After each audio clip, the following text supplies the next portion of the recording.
How you doing, folks? Larry Maguire here, themillionairetradesman.com. Let's talk a little bit more about success. And let's talk about one case.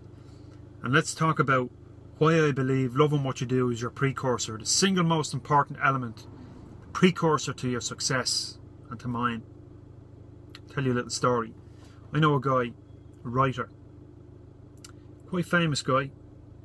I did an audio-visual installation for him a little while ago, and this guy has been a writer and a creative, you might say, for a long time, and struggled to find his feet, find his place for a long time, but refused to give in to what society was demanding he do.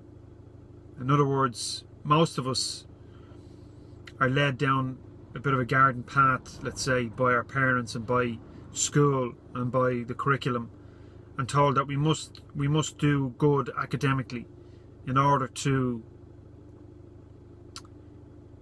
set ourselves up and appear good enough to the rest of the world so that we might get a job and fulfill this role. This is the industrialization of the creative spirit in humanity. It's the destroyer of all that's creative in human beings. Industrialization. I hate it. Now this man, I shouldn't use that word, but I just did. I dislike it with a passion.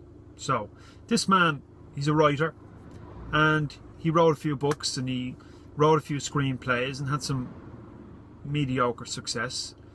Made a couple of quid, nothing outrageous. Was on the dole, was down to his last pennies, skint. This guy was skint, living at home with his parents, you know. Then he hit gold. He hit gold. Now anybody from the outside would say, oh, he was lucky. He wrote this book and then it became popular and it turned into a series, and now the man is paid ridiculous money to write these books, right?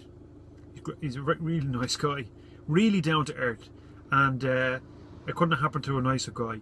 But the fact of the matter is, luck has nothing to do with it. Now we'll get onto that subject another time, because I've got some pretty strong opinions on this whole idea of luck, you know. However, that's not the subject here. The subject here is what it takes to become successful. And this man just went with his heart. He just did what he loved and refused point blankly, whether he realised it or not, to let the world dictate to him what he should do in order to achieve that success.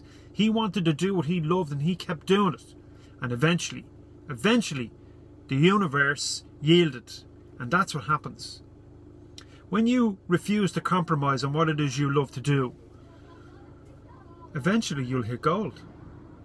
It's when you give up on your dream that success evades you. Those guys you'll find sitting on bar stools all around the country, lamenting the fact that they failed to make it, or that the universe didn't see how good they were. You know, there's a brilliant mind, brilliant creative inside everybody. If we can only find what it is, understand what it is we are really good at, and stick with it, or love doing.